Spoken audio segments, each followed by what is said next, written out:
Hey guys, I just wanted to jump on and talk a little bit about Mother's Day gifts and how you can take those traditional gifts and put a green twist on them. And it's really snuck up on me. I kind of thought it was next Sunday, but it's a few days away. So many of these tips are also going to be easy to get like right away. So eco-friendly and last minute. So I'll give just a minute or so to see if anybody pops on. If you can't watch this live, it will continue to be on the page for you. So, okay. Anyway, let's get started. Hey guys, it's Pam. And like I said, I wanted to talk a little bit about Mother's Day gifts and how you can really easily put a green twist on Mother's Day gifts with just a teeny tweak here and there. So the first gift I sort of think of for Mother's Day, really as a traditional gift, is flowers. I mean, I love getting flowers. I actually don't care what time of the year it is. I love having flowers in the house. But if you are thinking of getting flowers for your mom for Mother's Day, think a little bit about where the flowers are coming from. And lots of flowers are sourced from places that are really far away, which means it's taking lots of natural resources in the form of fuel to get them to you. They might also be grown in a way that is not sustainable, doesn't have the environment in mind. So, a really easy tweak to getting flowers is to try to find a florist that sources their flowers locally. So, in the DC area, I love Little Acres Flowers. They're amazing flowers. I've gotten flowers from them a couple of times. I love them. A national florist is called the Books. I'll leave links to both of these below after the video. And those are two great resources for getting flowers that are locally sourced. So that's one just small tweak you can make to your flowers, your flower delivery for mom. At this point, things might be a little bit tricky to get them there on Mother's Day, but honestly, if I get my flowers a few days late, I'm totally fine with that. So check those out. I also do have a blog post that talks all about flowers and kind of where they come from often, and why it makes sense to choose flowers that are sourced locally. So I will link to that post as well. Okay. Kind of along the lines of flowers, if your mom is into gardening and you want to get her something for the garden, think about getting her a plant that is native to where she lives instead of just any old plant. You want to make sure it's a plant that's not going to be invasive to where she lives. And if it's a native plant, it's going to help provide food and shelter for the wildlife that's local to her area. So I did find a great link that is from the National Wildlife Federation, and it's a native plant finder. So you just enter in your zip code, and it'll pop up with plants that you can safely use in your area or wherever your mom is. So, okay, so another traditional Mother's Day gift that comes to mind for me, obviously, is a greeting card. And I love getting cards for my family and my kids. I have a ton of them saved from when they were little. I love them. But a little bit of a twist on this, which is eco-friendly, is instead of giving a paper greeting card, is to do a video card instead, which is so easy to do now with iPads and phones, and just super easy. Kids know how to work it. A couple of years ago, my husband did create a video card. It was for Mother's Day, I believe, and it was amazing. I mean, it was really nice. So I think he even teared up in it.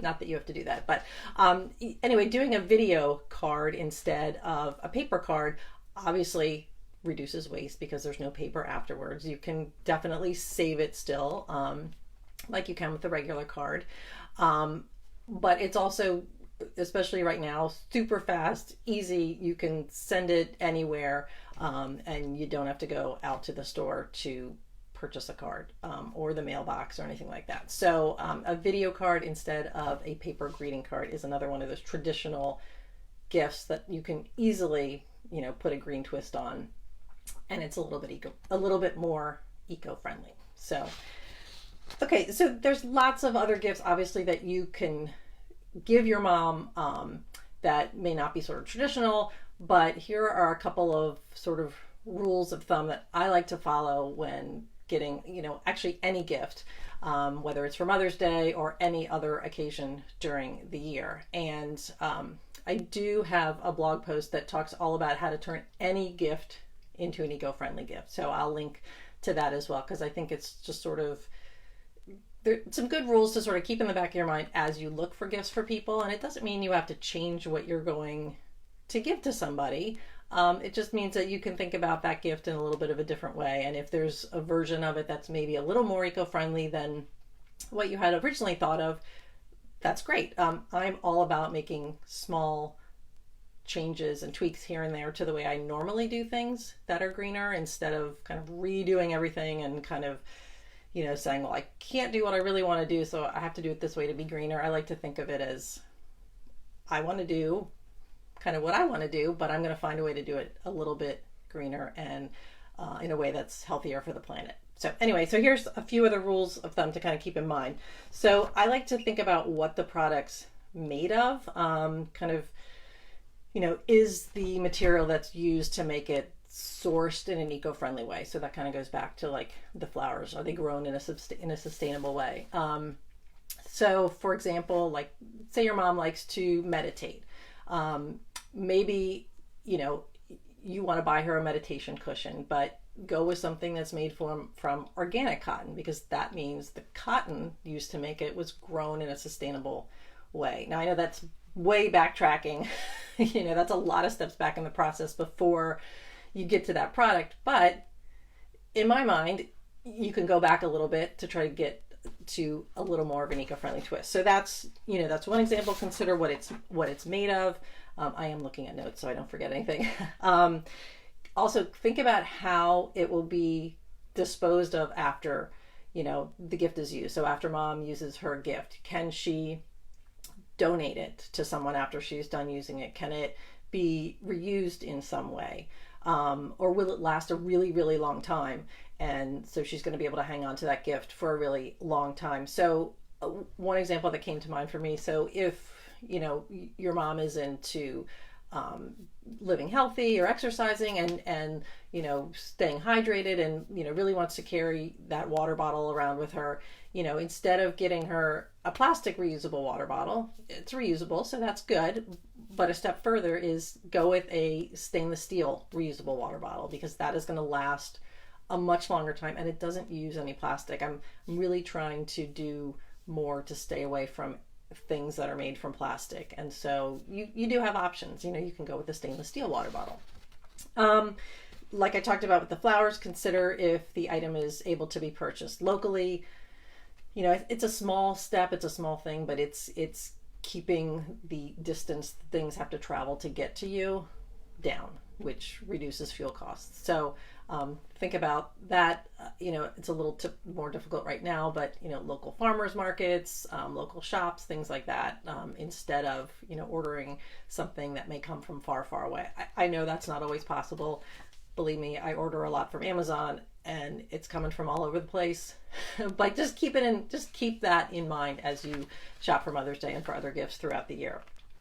And my last tip is, especially right now, if there is, and if your, mom is okay with this, if there's an electronic version of what you want to give her. So again, if she's okay with, an electronic, subscription to ebooks or to her magazine, to a magazine, an online subscription to that, is obviously a way to get it there really quick and not have to go shopping right now, and B, it reduces waste. Now obviously you can reuse books and things like that, and I'm not against hard copy books, but it's one way to sort of cut down on waste and, like I said, get things there really quick right now. So And then the other gift idea, which also, you know, is an electronic format, is to send an e-gift card, which will, you know, obviously get it there really quickly because you can email it, but it will also cut down on the plastic waste from all those little gift cards. I love gift cards, but using an electronic gift card is a great way to cut down on the plastic waste.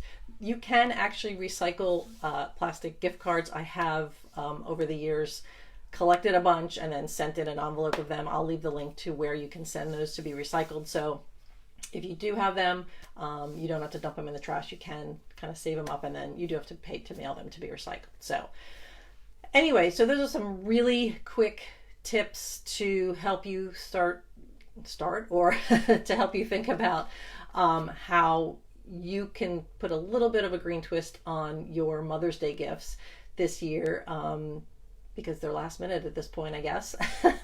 And then how you can sort of think about gift giving kind of all year round, and how you can take what you'd like to give and just put a little bit more of a green twist on it. So I hope those are helpful, and things that you can sort of put to use and start to keep in the back of your mind, you know, now and throughout the year. So anyway, I will talk to you guys soon. I hope everyone is doing well. If you have comments, if you have other ideas, please feel free to share them in the comments below. Okay, great. Thank you guys. Talk to you soon. Bye.